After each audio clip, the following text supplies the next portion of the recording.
दोस्तों, अब हम लोग देखेंगे भारत के संसद भवन। नए संसद भवन का उद्घाटन जो है हमारे प्यारे प्रधानमंत्री नरेंद्र मोदी के द्वारा किया गया है 28 मई को। इसके बारे में हम लोग देखेंगे कि नए संसद भवन में क्या क्या चीज़ें हैं जो एग्जाम की दृष्टि से महत्वपूर्ण है, उसको देख लेते हैं। तो देख लीजिए इसमें क्या हुआ था। मोदी साहब जो है प्रधानमंत्री के तौर पे जब इसका उद्घाटन कर रहे थे तो विपक्षी दल जो है 20 विपक्षी दलों ने इसका विरोध किया था।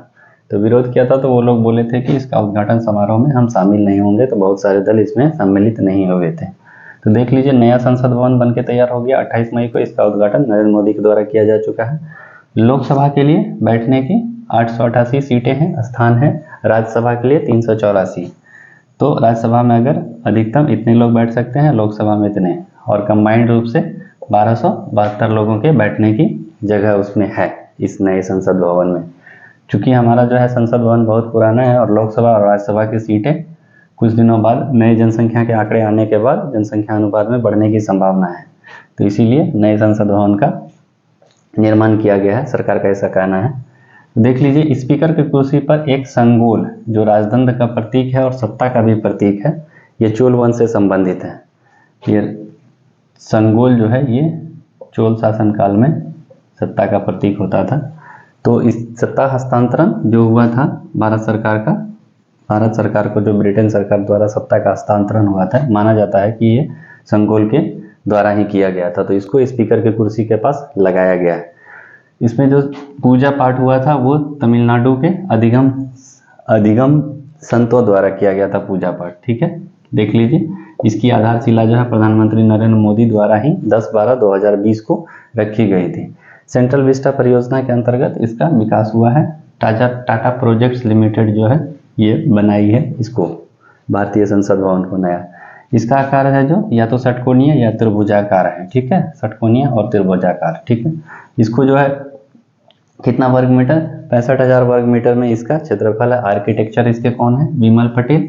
इसी पर एक 75 रुपए का स्मारक का सिक्का जारी किया गया, क्योंकि भारतीय स्वतंत्रता के लगभग 75 वर्ष पूरे हो गए हैं, तो उसके ये उद्घाटन के समय 75 वर्ष का सिक्का भी जारी करा गया। इसमें 3 द्वार है, 3 द्वार है जिसको अलग अलग नाम दिया गया, ज्ञान द्वार, कर्म द्वार और शक्ति द्वार। इसका जो निर्माण है थीम पे हुआ है।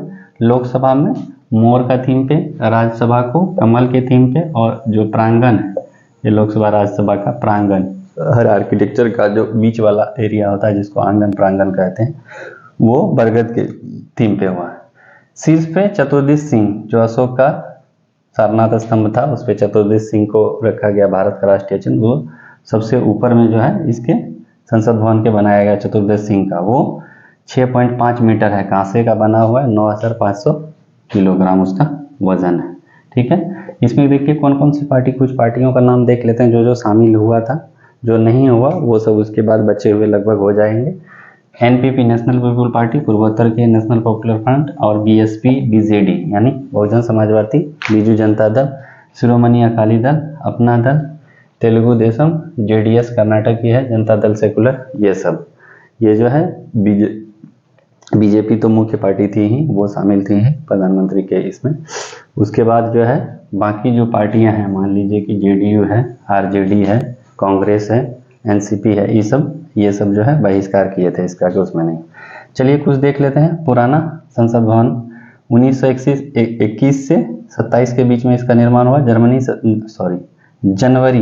जनवरी 27 में क्या हो गया था, इसका उद्घाटन हुआ था। इसको बनाया गया था एडवर्ड लुटियंस और हर्बर्ट बेकर के द्वारा। ठीक है, इसीलिए जो है संसद भवन के आसपास के जोन को लुटियंस जोन कहा जाता है। ठीक है, इसका जो थीम था, मतलब ये किससे प्रेरित होकर बनाया गया था, तो मध्य प्रदेश में एक शिव मंदिर है, 64 योगिनी शिव मंदिर, उसी से प्रेरित होकर के ये बनाया गया था। और वहाँ राष्ट्रपति भवन, राजपाथ का सबका जो निर्माण हुआ था वो यही लुटियंस साहब ही ने किए थे। अंग्रेजों का शासन था उस समय। देखिए 790 सीटें थी वहाँ पे पुराने संसद भवन में। जनवरी 1927 में इसका उद्घाटन हुआ था। वो क्या था, ऊंचाई उसकी 118 फीट थी, उसमें 12 दरवाजे थे। अभी के संसद भवन में 3 दरवाजे हैं। ठीक है, ये पूरा गोल था जिसमें कि 144 स्तंभ थे। राजपथ उसका विकास हुआ था 800 मीटर का, और मुगल गार्डन जो राष्ट्रपति भवन के पास में ही है उसका विनिर्माण हुआ था इसके साथ ही। अभी वर्तमान में मुगल गार्डन का नाम बदल के अमृत उद्यान कर दिया गया है।